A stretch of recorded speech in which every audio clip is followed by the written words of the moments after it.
ఆయన త్రోవలేదు నడుచువారు ధన్యులు. ఇక్కడ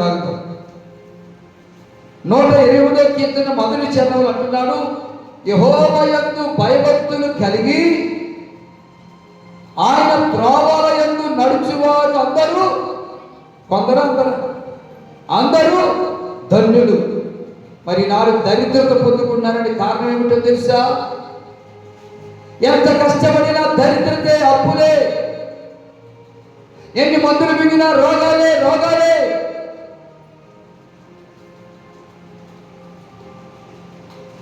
డోలో 650 వేసుకుంటున్నావు, జ్వరం ఎందుకు తగ్గట్లేదు నీకు? నైస్ టాబ్లెట్ వేసుకుంటున్నావు, ఒళ్ళు నొప్పులు ఎందుకు తగ్గట్లేదు నీకు? లివర్ షిప్పింగ్ వేసుకుంటున్నావు, జ్వరం ఎందుకు తగ్గట్లేదు నీకు? వేసుకుంటూ ఉన్నా తగ్గట్లేదు, తగ్గట్లేదు. కారణం భయభక్తులు లేక, ఆయన త్రోవలో నడవక వంకర మార్గాల్లో నడుస్తున్నావు, నీకు ఇష్టం వచ్చిన మార్గాల్లో నడుస్తున్నావు, కులం చెప్పిన మార్గంలో నడుస్తున్నావు, బంధువులు చెప్పిన మార్గంలో నడుస్తున్నావు, నీ అన్న చెప్పిన త్రోవలో నడుస్తున్నావు. కానీ దేవుడు చెప్పిన త్రోవలో నువ్వు నడవట్లేదు కనుక దరిద్రత వెంటాడుతుంది. అమ్మా అర్థమవుతుందా? దరిద్రత వెంటాడుతుంది. కానీ ఎవరు ధన్యులు అన్నాడు? యెహోవా యందు భయభక్తులు కలిగి ఆయన త్రోవల యందు నడుచువారందరూ ధన్యులే. పిల్లలైనా పెద్దలైనా ఆయన త్రోవలో నడవాలి. ఏ త్రోవమ్మా? ఆయన త్రోవ. నేనే మార్గమును, నేనే సత్యమును, నేనే జీవునై ఉన్నాను, నా ద్వారా తప్ప తండ్రి యొద్దకు ఎవరు చేరలేడు అన్నాడు. ఆయన త్రోవలో నడుస్తున్నావా? నువ్వే త్రోవలో నడుస్తున్నావు? సాధారణ త్రోవలో నడుస్తున్నావా? కులమైన త్రోవలో నడుస్తున్నావా? బంధువులనే త్రోవలో నడుస్తున్నావా? లోకమనే త్రోవలో నడుస్తున్నావా? అయితే నీవు ధన్యుడము కాదు, ధన్యురాలు కాదు. ఆయన అనగా జీవం కలిగిన దేవుని యొక్క త్రోవలో నడవాలి. ఆయన త్రోవలో అసత్యం ఉండదు, ఆయన త్రోవలో అన్యాయం ఉండదు, ఆయన త్రోవలో అక్రమం ఉండదు, ఆయన త్రోవలో కీడు ఉండదు, ద్రోహం ఉండదు. ఆయన త్రోవలో ఏముంటుందంటే సత్యము ఉంటుంది. దేవునికి స్తోత్రం చెబుదా, చప్పటి పరిశుద్ధాత్మ దేవుని గణపరుచుకుందా. సత్యము ఉంటుంది ఆయన త్రోవలో, నీతి ఉంటుంది ఆయన త్రోవలో, యథార్థత ఉంటుంది ఆయన త్రోవలో, భయం ఉంటుంది, భక్తి ఉంటుంది ఆయన త్రోవలో. అందుకు ధన్యుడు అవుతావు, భాగ్యవంతుడు అవుతావు. జీవించి క్షేమాన్ని, నెమ్మదిని పొందగలుగుతావు. ఈనాడు మనం నష్టపోవడానికి కారణాలు ఇవి.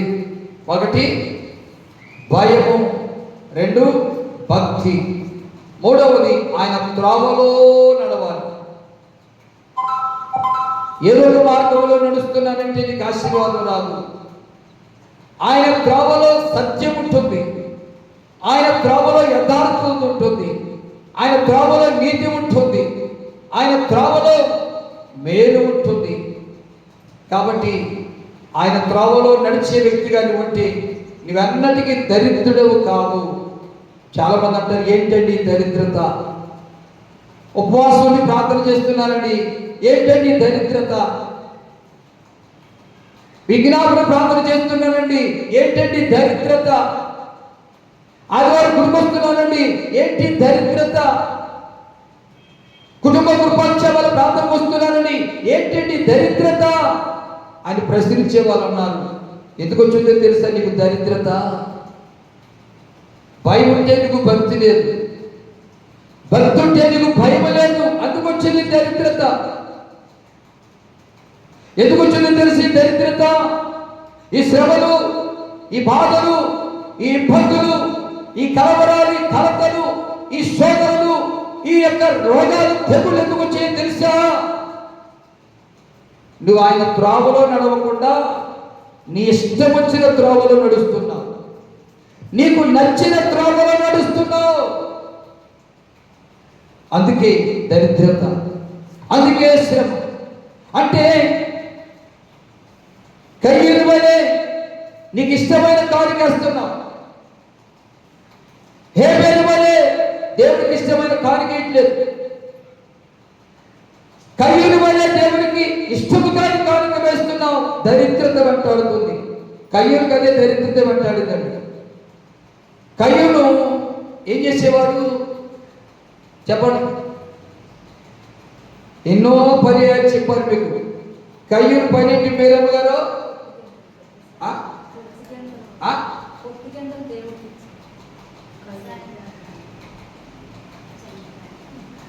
నీ మొహమన కాదు, నేనేం చెప్పాను చెవి పెట్టి వినండి.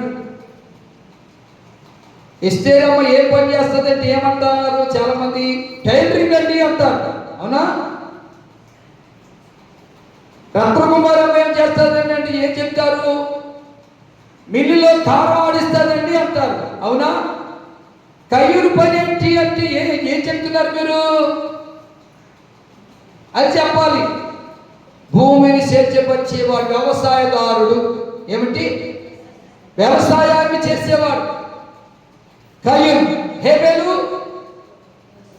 గొర్రెలను కాచేవాడు, గొర్రెల కాపరి హేబేలు.